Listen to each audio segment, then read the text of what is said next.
and welcome to Keep Indiana Learning. We are excited to have you here today with Dr. Deborah Daniels, and I'm super excited about what she is going to present.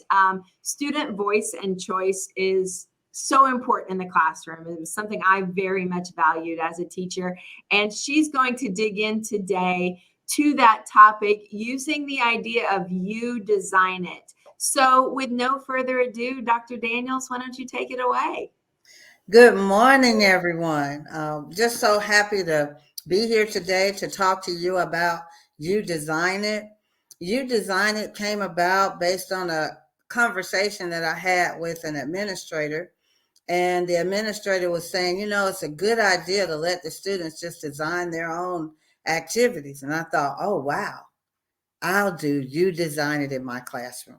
And that is how You Design It started. As we continue to look at our slides, we'll talk to you more about how it works and why students love it so much.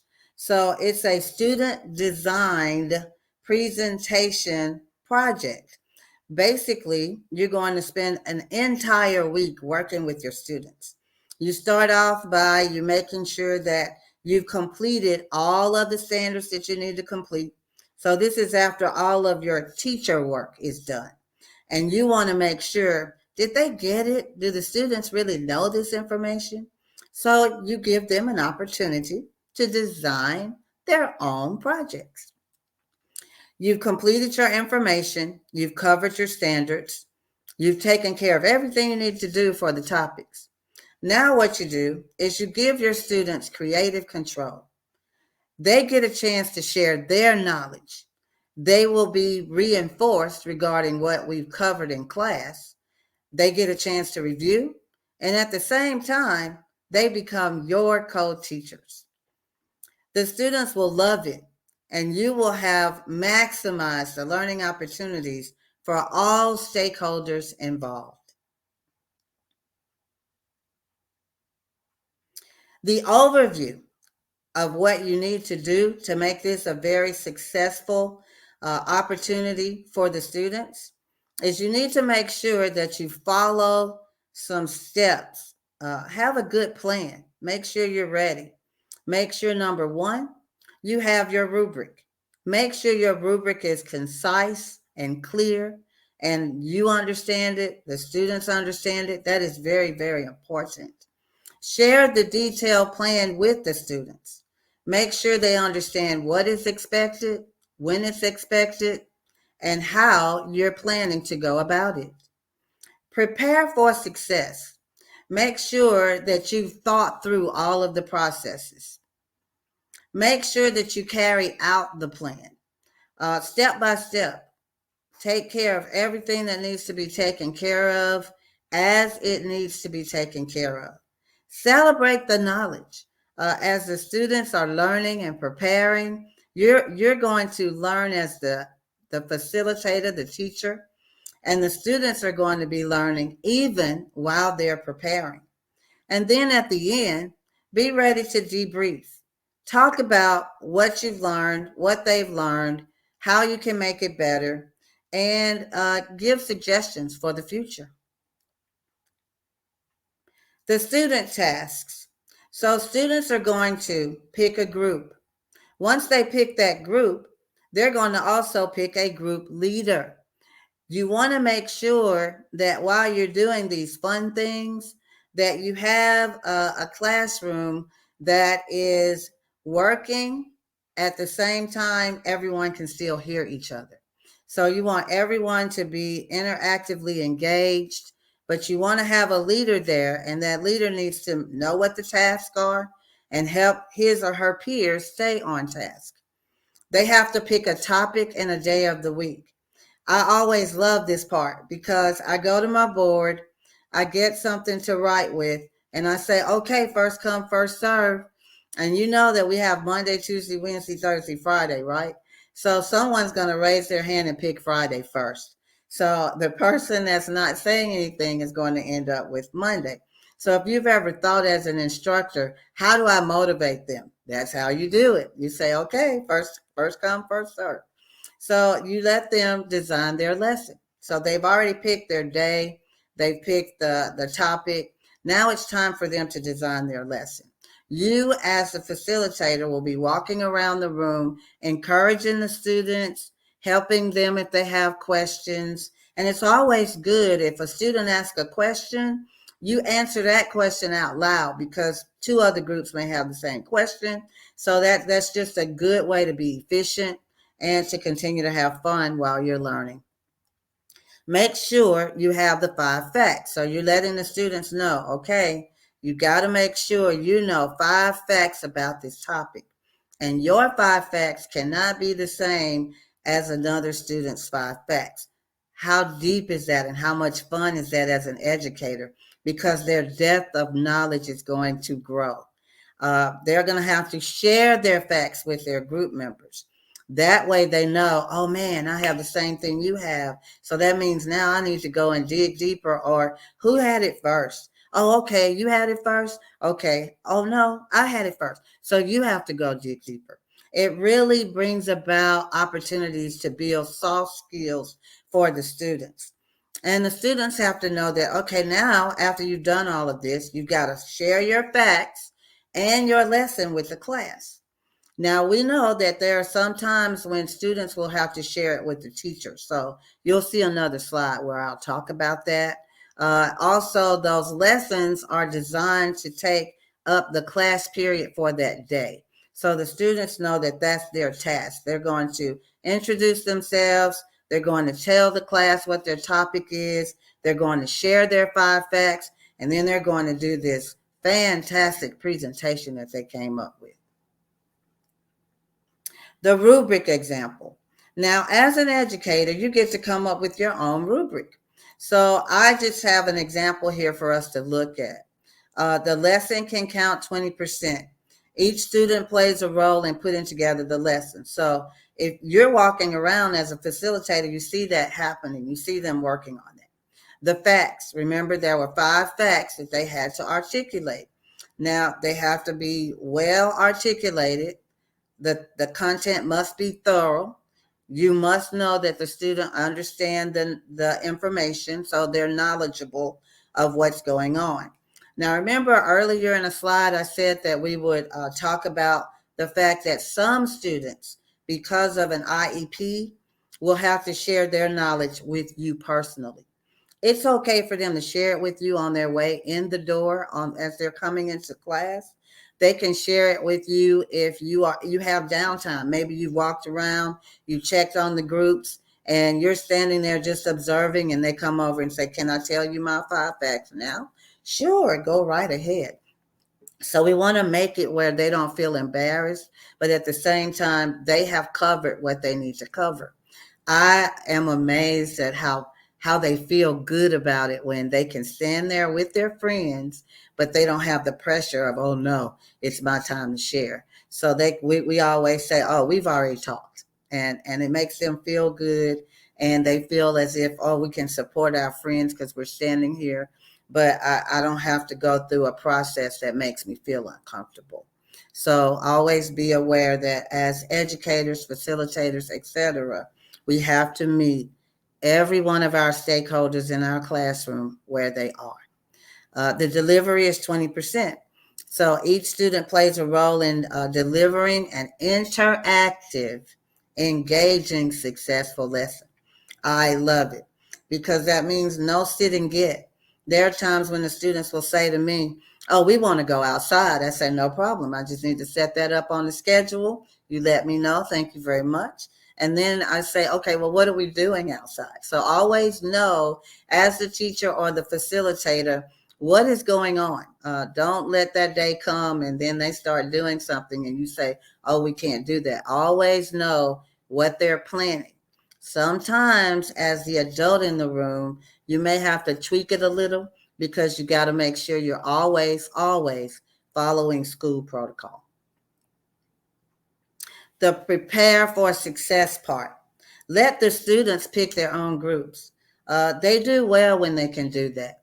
Now, I know every now and then we have a student that may not work well in groups. In my classroom, I have a line of 6 desks in the back, and I made sure the desks are a certain color. And I let them know, you know how you're driving down the road and there's a traffic light and you got red, yellow, and green? Well, those desks in the back are mostly red. It's a stoplight type thing. So it stopped that behavior if you want to go back to the group. So I send them back there. They don't stay long. I go back there, talk to them just a little bit. So you planning to stay on task? Oh, yes, I'm planning to stay on task. Because you realize if you stay back here, you're going to have to do it all by yourself. Oop, I'm going back to the group. Okay, have a great day. So it can be as quick as that, or however you have your way that you work with your students in class. I promise you, my little row in the back works. Now and then, though, let's get real. You'll have a student that says, I prefer to work alone. Thank you for making sure I'm back here. So their acting out wasn't that they didn't want to participate. It's just they wanted to say to you, I have a different learning style. Can you hear it? Can you see it? Are you going to do anything about it? And so, as educators, we need to hear them when they are speaking to us and know that it may not always be verbal. Give the groups numbers, and you'll see that example at the bottom. The groups will pick a day and a topic. We already talked about that. There's a weekly chart for all classes. The group picks on a first come, first served basis. We talked about that earlier as well. So literally your board has everything on it. So when they walk in every day, you know, Monday will have already gone and you say, oh, those of you that went on Monday, this is a time for you to make up your grade. You can make your grade better during this time. I do things in my classroom that I would maybe talk about in a different session, so I'm not going to discuss it here. But I will say there are other opportunities for them. Maybe they're making an A in your class, but they're not making an A in math. And so now they get a chance to work on a class maybe that they're struggling in. So you as the educator will make that decision. How do they spend that time? And my students appreciate that time, let me tell you. As you can see, we've got Monday, Tuesday, Wednesday, Thursday, Friday. That's what the MTWTF stands for. And then period of the day, first period, group 4 is going to go first. And I always have the students make sure that they write their group numbers and the number of the names of the people in their group. And that way they don't say, well, we don't remember who's supposed to go today. So as a teacher, you find what makes you feel comfortable working in that situation. Keep scheduled groups on the board. We just talked about that. And this is your example. So remember how I said you got your M for Monday, T for Tuesday, W for Wednesday, the T for Thursday, and the F for Friday. And for period 1, you see how on Monday group 4 is going to go. And then on Friday, it's going to be group 1. It's just a good way for you to stay organized and ready. And what if one day you're going to be absent, right? And maybe you don't have anything set to go. This, I'll be honest with you, is probably not something you want to leave for a sub to that this is probably not something you want to leave for a sub to do. So if you're absent, you want to make sure that you let your students know, send them an email and say, you know what, I couldn't make it today. I have an alternative assignment.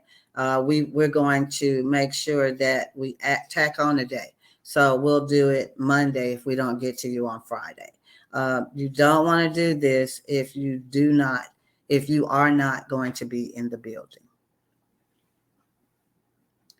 Carry out the plan. Walk around the room, facilitate the groups. Make sure if they look up, they see you, that you need to be everywhere. If they're doing a great job, let them know. You're doing a great job. Oh, class, group 1 is ready. And so if group 3 is straggling, they're thinking group 1 is ready. Oh, we can do this too. So positive reinforcement is wonderful. Once you have assisted all of your groups, the Monday group presents. Now, Monday's interesting because you're going to tell them about it on Monday unless you want to tell them about it on Friday. Sometimes, let's get real, you may not be able to warn them on Friday. So the Monday group, I always go to them first and I say, you have the easiest way to do this. Why? Because all you're doing is talking about what you already know. So what did we cover in this 9 weeks that you know without a doubt, a shadow of a doubt, you feel good about it. Life is great. And you can talk about it. And you ought to hear them say, oh, yeah, I liked it when we talked about the sale. I know all of the parts of the sale. Good. So when you get ready to present, you just tell them your 5 facts that you know about the sale. And then I let them sit there and remember what we said. You don't want them to repeat anything. So they literally practice around their group while I'm walking around everybody else, and they're saying, okay, I'm going to talk about the nucleus, and you talk about the endoplasmic reticulum, and I'm going to talk about the cell membrane, and you talk about ATP. Whatever they decide that they want to do, that's fine. And then what I do for the Monday group, once they present, their interactive activity is to work around the room. So they start with the first person and they say, okay, now everybody's going to tell us what they know about the cell. How neat is that? So Monday's happy because it's over. They already have their grade. The teacher helped them to see, oh, just talk about what you know. Let them talk about what they know. Assist the Monday group in sharing what they are the most comfortable with. And that's what we just talked about with content wise and letting their peers share what they know about that topic. This is very important and know that it can happen. Celebration of knowledge. The students will pick a lot of different ways to share their information. So they do things like Kahoot and Prezi. We go outside. They talk about things that they've done in classes that maybe we haven't done in our class. So as a teacher, now you're learning some things that other teachers do in their classrooms that you may want to incorporate into your classroom. As long as those activities are appropriate, allow them to present them. Know that you're teaching also during that week. So it's not a week off for you. So when you're playing Kahoot or you're playing Prezi or you're doing that outside activity, if they're giving you information that's not accurate as a teacher, you have to make sure that you're helping them. So you are reteaching as you go along. You are lecturing as you go along.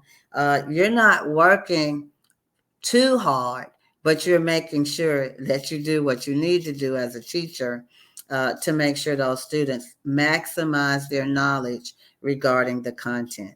The students are writing across the curriculum. They're working with English. They're having to do some writing, especially with Kahoot. They've got to make up the questions. I don't let them go and pick a Kahoot. They have to literally make up their own questions. Whenever they're doing Prezi, they got to do some writing. There are times when we draw. I have a Promethean screen in my classroom. So they're doing artwork. They may say, okay, draw what the nucleus looks like. It's a lot of fun. The students enjoy it. All stakeholders are interactively engaged.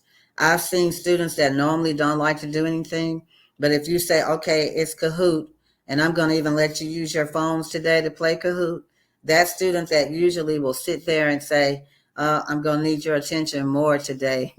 That student grabs that phone out and they're ready to go. And know that there will be students that may not have a phone, may not have a Chromebook. I've come up with something for that. You just say, hey, buddy up with this person. And if only one has it, but two don't, let the one that has it be in the middle. The two on the side will work with that person.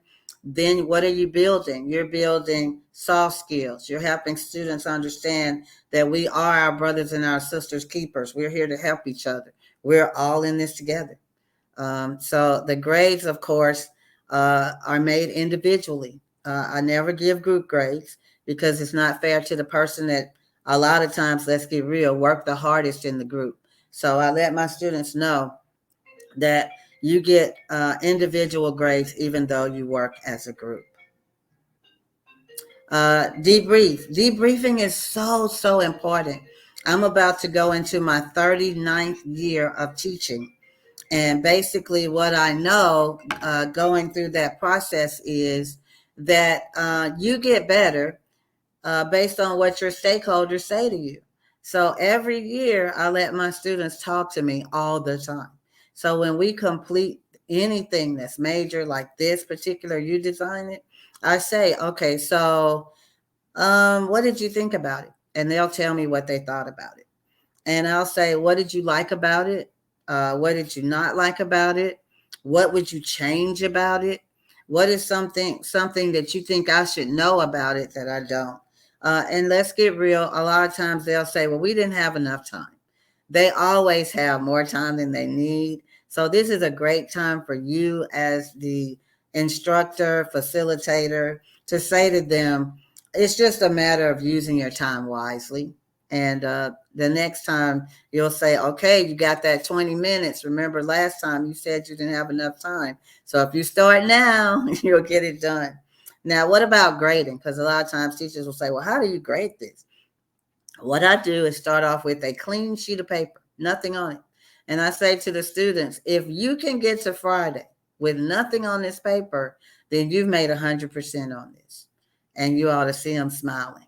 And basically, I only write names down of students that did not meet the requirements of the rubric that we had. So let's say they never came to me to talk to me. They were absent on the day that it was due. So they don't have a grade. And I let my students know, and this is something that I coined myself. I don't like zeros. I don't like F's. So I tell my student, if you see a zero in my grade book, that means zero evidence of knowledge. That does not mean you have an F. It just means you need to come talk to Dr. Daniels, or you need to email the work to Dr. Daniels. And you'd be amazed at how students will see that so much better than, oh man, I'm not doing as well as I could have done. My grade fell. It's nope. I need to email something to Dr. Daniels. I need to go talk to Dr. Daniels. I need to make sure I've done what I need to do. So students can share which groups they learn the most from. I love that part. And you ought to see those children smiling when they say, well, we learned the most from that group. And the why, and give you suggestions for future you design it projects. So I love it. They love it. We all learn a lot, and it's good for their grades. It helps them with soft skills. You design it is just a wonderful, wonderful opportunity for several lessons to be learned throughout the week. Your students will thank you. Students of all ages love it. It doesn't matter how old they are or how young they are. When they are given creative freedom, it's nothing like seeing the looks on their faces. You mean you for real? You're gonna let us go outside? Sure, if it's not raining. And then they learn, okay, we may have to come up with an alternative activity if it's raining. So they get to see how teachers actually work, you know? You will be amazed as you realize how much is covered. And they will be amazed because they won't realize how much they've actually learned regarding pedagogy, regarding the content, regarding the standards when you do these lessons. This is your opportunity to get your PGP certification points. So basically, you just need to visit the website that is on this slide and make sure that you follow whatever those procedures are so that you can get those PGP points. Thank you very much. I hope that you tried, that you design it. Remember, it doesn't matter how old your students are. We all have to cover content. We all have to reteach. We all have to review. We all have to check for knowledge, right? So have fun with you design it in your classroom. Dr. Daniels, thank you so much. Just a quick, two questions I wanted to ask. You mentioned the standards there at the end. Do you ever give the standards to the students and let them go at it from that point of view? Yes, they actually have the standards on Canvas. So I make sure my parents and my students are aware of the standards that we're covering in our classroom. Oh, I love that. And then my other question was, as students, oh, never mind. I realized I answered my own question because they've each chosen a topic that is unique. So you don't have any overlap of topics. Exactly. Exactly. Nice. How often do you do this in your class? Every 9 weeks. Our school is broken down into for 9 weeks. So basically, you have first semester, 2 9 weeks, second semester, 2 9 weeks. So you got major content. And at the end of that major content, we go for it with You Design It. And of course, they want to do it more than that. And I tell them, we can't do it more than that. I love it. I love student voice and student choice. And like you said, this is giving students creative control. And Exactly. I love that. So thank you so much for sharing this with us today. You are very welcome. And viewers, like Dr. Daniels said, thank you for being a part of this. You can go get your PGP certificate at keepindianalearning.org/PGP. There's a 4-question survey there, and then your certificate is emailed to you later the same day. So we hope this is helpful to you, and we'd love to hear how you use it in your classroom. So thanks for being a part of what we do here at Keep Indiana Learning.